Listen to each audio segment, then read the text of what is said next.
Good morning दोस्तों। Very very good morning all of you.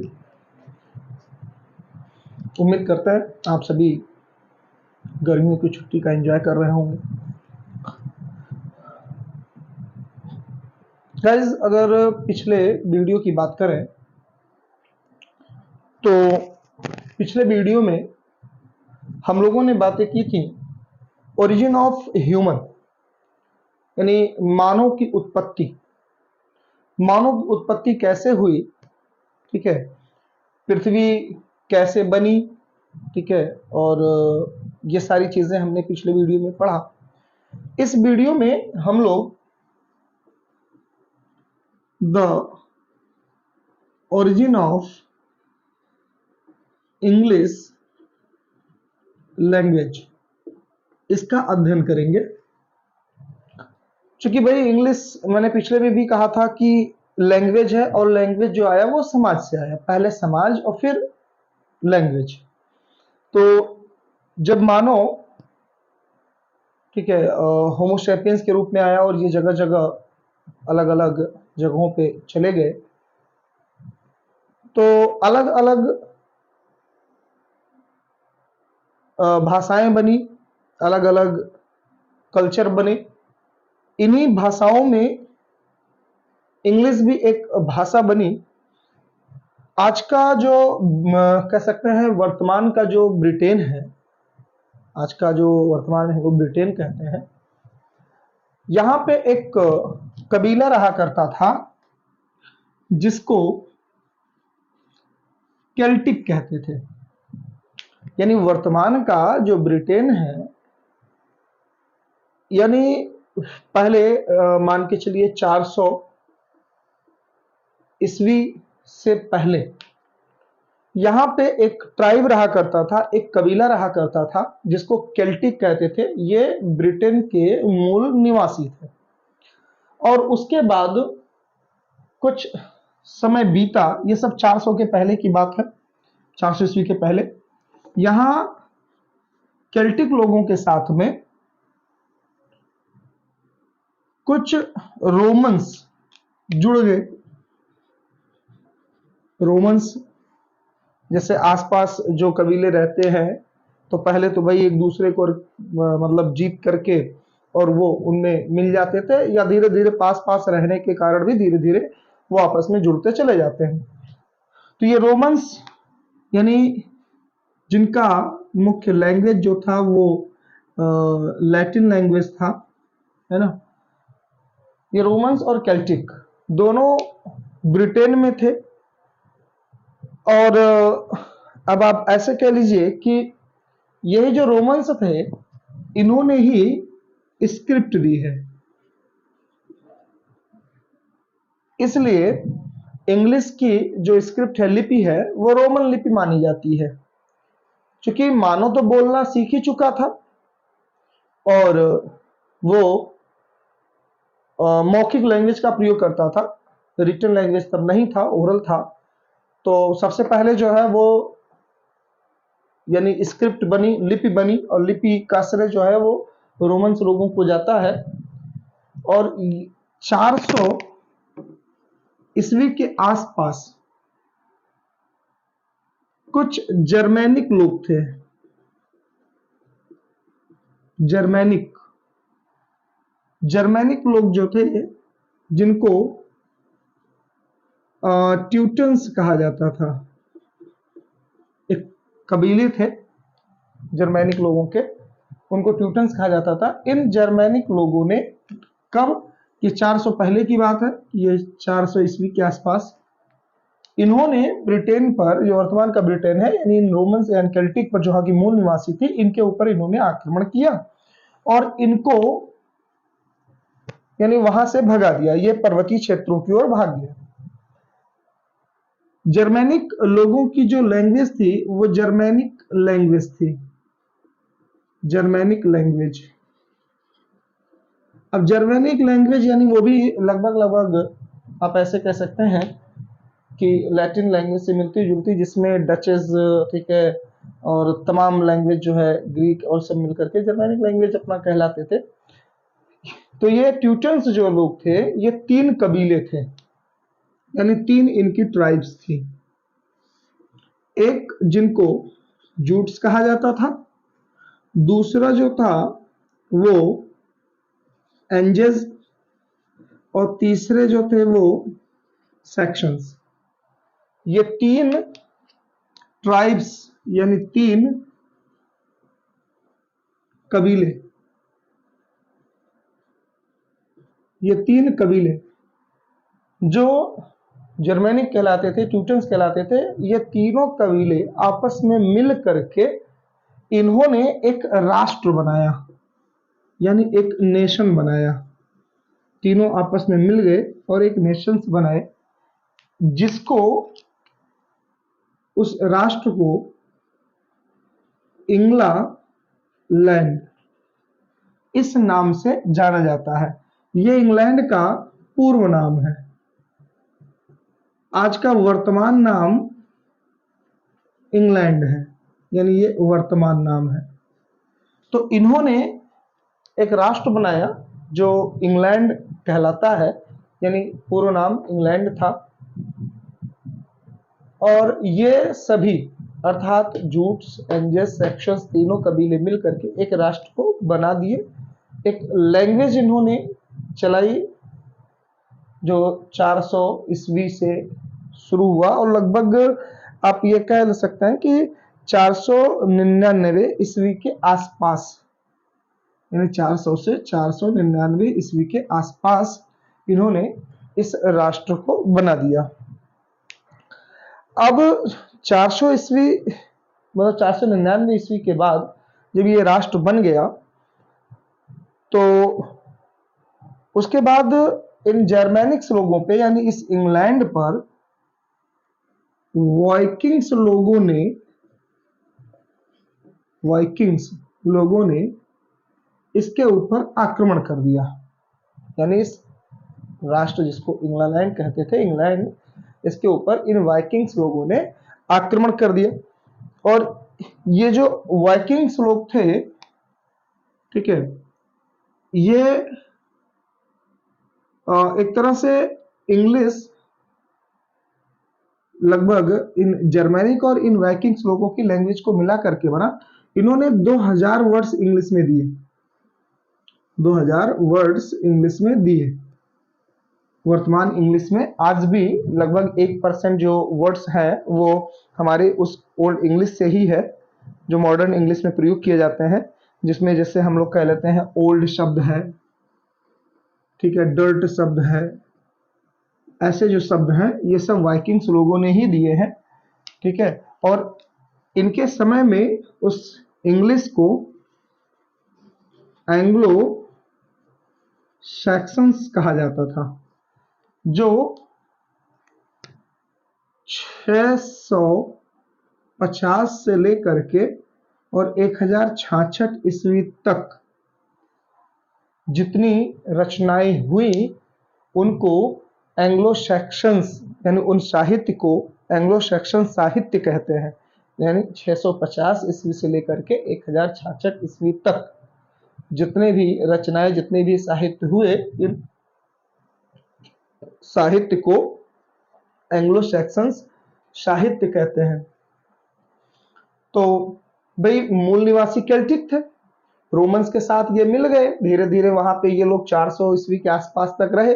फिर Germanic ट्यूटन्स लोगों ने उन पे आक्रमण करके उनको वहां से भगा दिया और ये तीनों ट्राइब मिल करके वो एक राष्ट्र बना करके और इंग्लैंड के नाम से एक राष्ट्र बना लिए। और इनके बाद 650 के आसपास वाइकिंग्स लोगों ने इनको हरा दिया और ये इनके ऊपर शासन करने लगे। और इन वाइकिंग्स लोगों ने इंग्लिश में बड़ा योगदान दिया, 2000 वर्ष इन्होंने लगभग दिए, ठीक है। और इनके समय में जो 650 से 1066 तक का जो इंग्लिश थी, जिसको, ठीक है, एंग्लो सैक्सन इंग्लिश कहा जाता था, वास्तव में हम लोग जानते हैं कि 400 ईस्वी से लेकर के और 1100 ईस्वी तक, है ना, 1100 ईस्वी तक इसको ओल्ड इंग्लिश कहा जाता है, ठीक है, ओल्ड इंग्लिश। और 1100 ईस्वी से लेकर के और 1500 ईस्वी तक इसको मिडिल इंग्लिश कहा जाता है, मिडिल इंग्लिश। और 1500 ईस्वी से लेकर के और अब तक इसको मॉडर्न इंग्लिश कहा जाता है। यानी यही जो ओल्ड इंग्लिश थी, इसी में एंग्लो सैक्सन, एंग्लो सैक्सन, ठीक है, एंग्लो सैक्सन ये आता है ओल्ड इंग्लिश के ही समय में, ठीक है, जो 650 से 1066 तक माना जाता है, ठीक है। तो इस प्रकार यानी ब्रिटेन में वाइकिंग्स लोगों का दबदबा हो गया, वाइकिंग्स लोग वहां पे रहने लगे। अब धीरे धीरे समय और बीतता गया और लगभग 1066, थोड़ा सा मैं इनको इरेज करना चाहूंगा।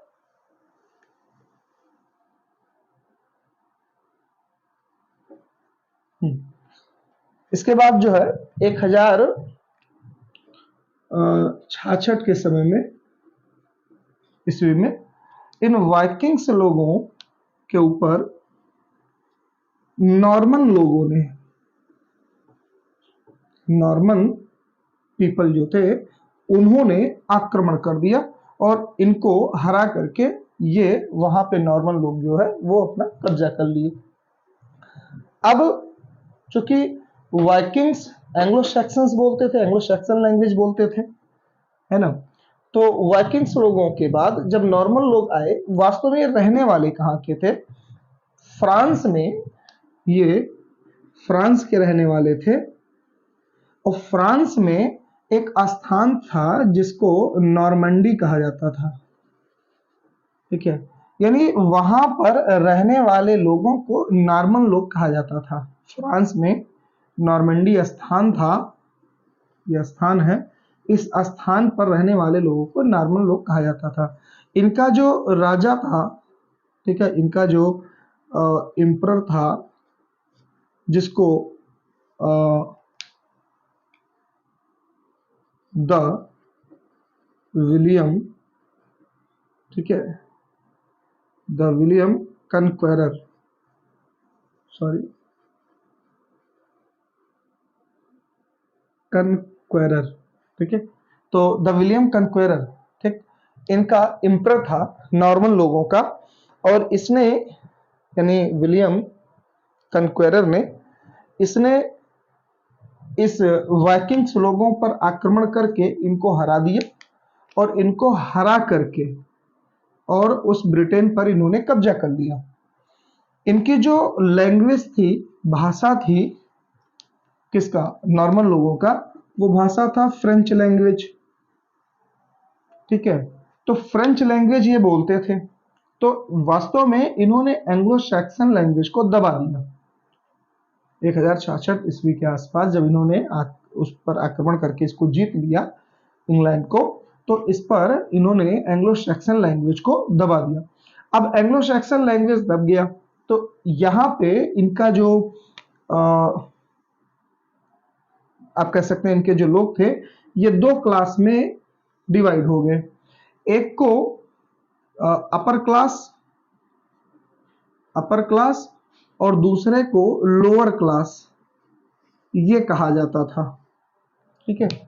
यानी नॉर्मल लोगों में जो इंग्लैंड में थे, इनके मतलब दो भागों में डिवाइड हो गए। अपर क्लास जो था ये फ्रेंच लैंग्वेज बोलता था और लोअर क्लास जो था वो इंग्लिश बोलता था। यानी एंग्लो सैक्सन के समय में इसी इंग्लिश को ENGLISE ये इंग्लिश पूर्व में लिखा जाता था। ये इंग्लिश यानी पूर्व नाम है,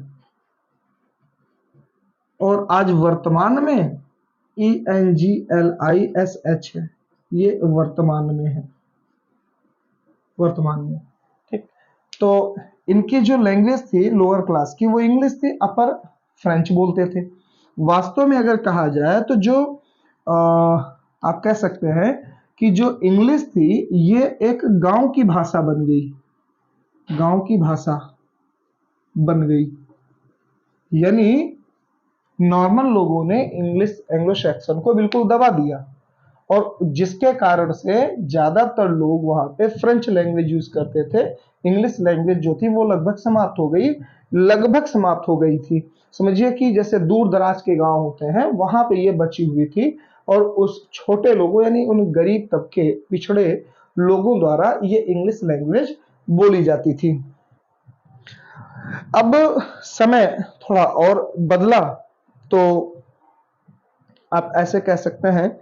अच्छा, एक चीज और आपको बता दें, इन वाइकिंग्स लोगों ने 2000 वर्ड्स दिए, तो नॉर्मल लोगों ने लगभग 7000 वर्ड्स दिए हैं इंग्लिश में। यानी इंग्लिश जो है इन फ्रेंच लैंग्वेज से लगभग 7000 वर्ड्स जो है वो अडॉप्ट की थी, और जिसमें तमाम वर्ड्स जैसे आपका जो है फ्रीडम शब्द है, ठीक है, हाँ फ्रीडम शब्द है, ये शब्द भी आपका जो है इन्हीं लोगों के द्वारा लिया गया, यानी इन्हीं से लिया गया था। जैसे काऊ हो गया, जज हो गया, ठीक है, फ्रीडम हो गया, ऐसे शब्द जो हैं वो नॉर्मल लोगों ने ही दिए थे, ठीक है। और वाइकिंग्स लोगों ने ओल्ड डर्ट, ऐसे एग, ऐसे शब्द दिए थे, ओल्ड डर्ट, एग, ये सब शब्द दिए थे, ठीक। तो आगे चल करके आप मान के चलिए कि 1066 के बाद से लेकर के और लगभग 1340 ईस्वी के आसपास, यानी 1340 ईस्वी के आसपास, ठीक, sir Geoffrey Chaucer, Geoffrey Chaucer, ठीक है, ये जो है सर जेफरी चौसर जो थे, ठीक है, जेफरी चौसर, इन्होंने जो इनका जीवन काल था वो 1340 से 1400 कहा जाता है। इन्होंने इस इंग्लिश को, यानी जो एक गांव की भाषा थी, छोटे से स्थान की भाषा थी, इसको इन्होंने फिर से रिवाइव किया, यानी इस भाषा को इन्होंने एक तरह से फिर से पुनर्जीवित किया।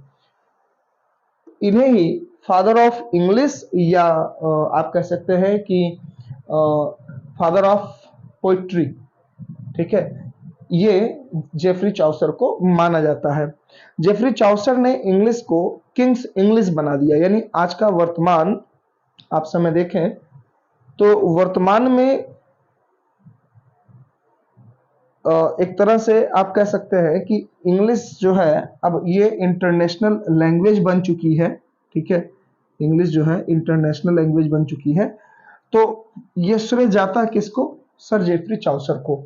तो इस प्रकार से इंग्लिश जो थी यहाँ तक, अर्थात जेफरी चौसर के पहले तक ये डायलेक्ट थी। डायलेक्ट क्या होता है? जिसको बोली कहते हैं, ठीक है, मतलब एक क्षेत्र भाषा में बोले जाने वाली लैंग्वेज कह सकते हैं, ठीक है, एक समूह में, एक ग्रुप में केवल मात्र बोली जाने वाली लैंग्वेज थी। तो इस प्रकार से इंग्लिश को इन्होंने फिर से रिवाइव कर दिया और आज इंग्लिश इंटरनेशनल लैंग्वेज के रूप में आपके सामने है। तो इस प्रकार आप कह सकते हैं कि केल्टिक, केल्टिक से रोमन्स, रोमन केल्टिक मिलके लैटिन स्क्रिप्ट, फिर जर्मैनिक ट्यूटन्स लोगों ने उसको क्या किया, आक्रमण करके जीता, फिर इनके 3 कबीले मिल करके, ट्राइब्स मिल करके एक राष्ट्र बनाए जो वर्तमान में इंग्लैंड था, यानी आज इंग्लैंड है। फिर इन पे जो है वाइकिंग्स लोगों ने कब्जा किया, वाइकिंग्स लोगों ने इंग्लिश को आगे बढ़ाया, 2000 वर्ष इन्होंने दिए। फिर इन वाइकिंग्स लोगों के समय में ही जो साहित्य आदि मिलते हैं उनको एंग्लो सैक्सन साहित्य बोला जाता है। और इन वाइकिंग्स लोगों के बाद नॉर्मन लोग जो वहाँ फ्रांस से आए, ठीक है, वहाँ पे उन्होंने कब्जा किया, जो उनका विलियम कन्फेरर जो उनका इंटर था, ठीक है, वो एंग्लो सैक्सन्स को बिल्कुल दबा दिया। 2 भाषाओं में ये डिवाइड हो गई, 2 ग्रुप में डिवाइड हो गया। अपर क्लास हमेशा फ्रेंच लैंग्वेज बोलता था, लोअर क्लास में मात्र इंग्लिश बची थी। और जेफरी चौसर महोदय ने 1340 से 1400 तक इन्होंने ही किंग्स इंग्लिश बना दिया, अर्थात इंग्लिश को इंटरनेशनल लैंग्वेज के रूप में आगे देने का श्रेय इनको ही जाता है। इन्होंने ही इंग्लिश को फिर से रिवाइव किया। तो इस प्रकार से इंग्लिश लैंग्वेज की उत्पत्ति हुई। तो दोस्तों, ओरिजिन ऑफ इंग्लिश, इंग्लिश की उत्पत्ति के बाद अब हम लोग देखते हैं कि भारत में इंग्लिश की शुरुआत कैसे हुई, यानी history of English language in India, यानी history of English language in India, Bharat में इंग्लिश भाषा का इतिहास। अगर इस हिस्ट्री के बारे में हम लोग बात करें तो मानव की उत्पत्ति के बाद धीरे धीरे ये जगह जगह फैल गए और उसके बाद इंग्लिश जो है इंग्लैंड में एक छोटे से गांव में केवल मात्र बची थी, और वहां से यानी इंग्लिश एक गांव की लैंग्वेज से निकल करके और एक इंटरनेशनल लैंग्वेज के रूप में यानी चारों तरफ फैल गई। तो भारत में जब शासन काल था, मुगल साम्राज्य यानी मुगलों का राज था। सबसे पहले अगर हम बात करें तो मुगलों के शासनकाल में जहांगीर, ठीक है, जहांगीर शासनकाल, फिर उसके बाद जो है शाहजहां का शासनकाल आया, शाहजहां, और शाहजहां के बाद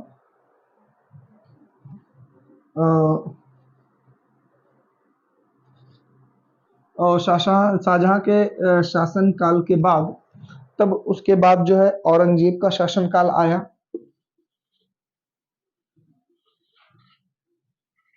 औरंगजेब,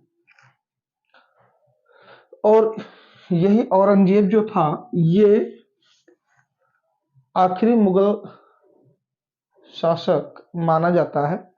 इसी के समय में अंग्रेजों ने बंगाल में east India company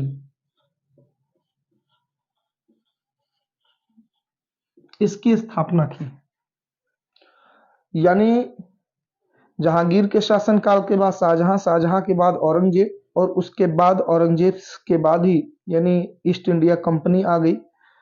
east India company ने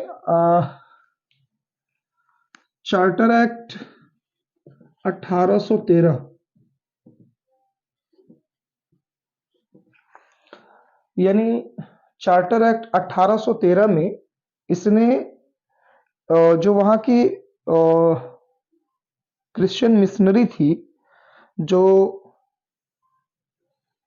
मतलब ईसाइयों के धर्म की प्रचार करती थी, क्रिश्चियन चैरिटी क्रिश्चियन का प्रचार करती थी, तो उसका आगमन लगभग 1813 के आसपास होता है, जिसका मुख्य उद्देश्य यहाँ पे केवल लैंग्वेज का प्रचार प्रसार करना था। और तब यहाँ की जो लैंग्वेज थी वो लिंग्वा फ्रिंका, यानी जो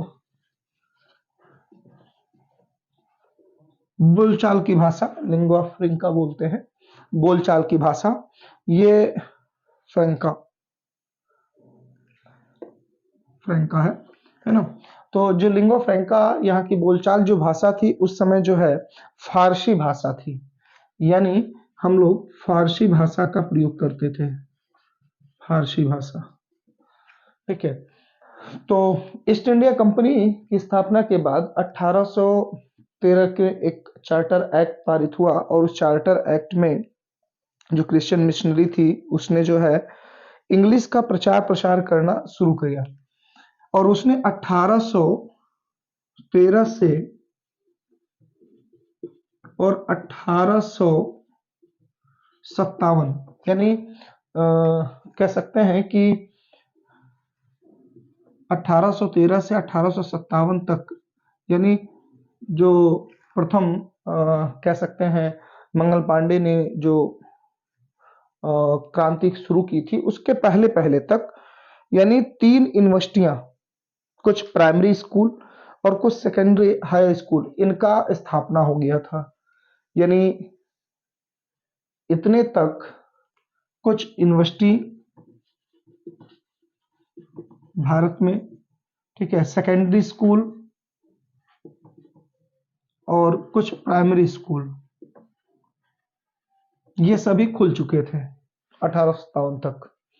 और इसने धीरे धीरे इंग्लिश शुरुआत हो गई थी। कहा जाता है कि 1835 में 1835 में ईस्वी में एक जर्नल मतलब गवर्नर जनरल थे जिनका नाम टॉमसन बेबिंगटन मैकाले, यानी टॉमस बेबिंगटन, ठीक है, मैकॉले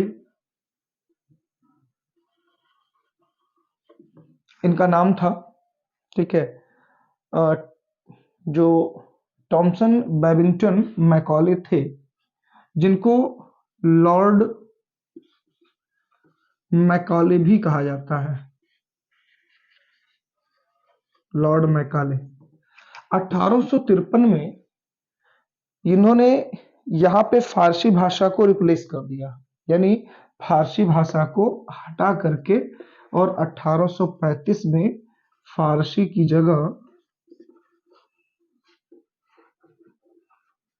इंग्लिश लैंग्वेज, है ना, इंग्लिश लैंग्वेज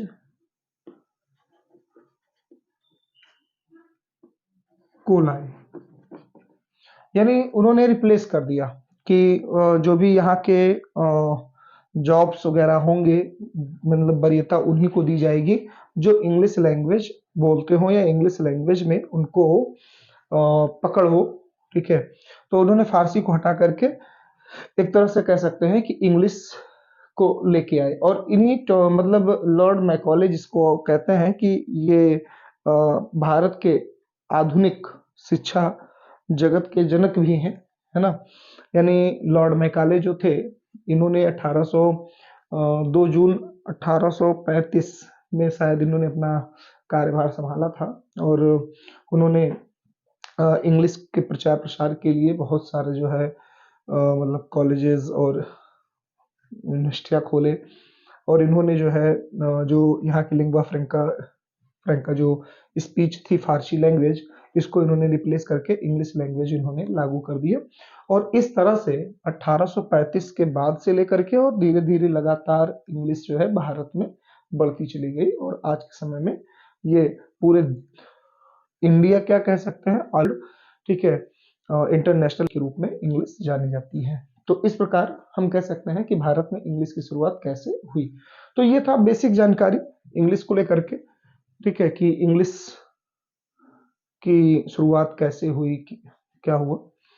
तो बाकी अब यहाँ से जो है हम लोगों की जो है इंग्लिश लैंग्वेज का ओरिजिन हो गया, और भारत में हिस्ट्री भी हमने थोड़ा बहुत देख लिया हल्का फुल्का, क्योंकि भाई हिस्ट्री के टीचर इसको और अच्छे से बताएंगे, बट थोड़ा बहुत जो जानकारी रखने लायक थी कि किसने लाया, ठीक है, और कब से शुरुआत हुई, तो इतना हम लोगों ने जान लिया।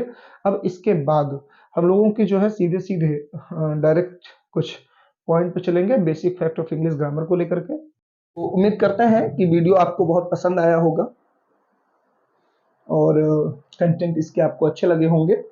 अब हम लोग अपने मेन टॉपिक तक पहुंच चुके हैं। हमने ओरिजिन ऑफ ह्यूमन भी देख लिया, और ओरिजिन ऑफ इंग्लिश लैंग्वेज भी हमने देख लिया। अब इसके बाद हम लोग के पास, ठीक है, अब यहाँ से यानी स्क्रिप्ट से हम लोग आगे बढ़ेंगे, और कैसे कैसे, ठीक है, क्या क्या बेसिक चीज़ें हैं जो इंग्लिश में हमें जानना चाहिए।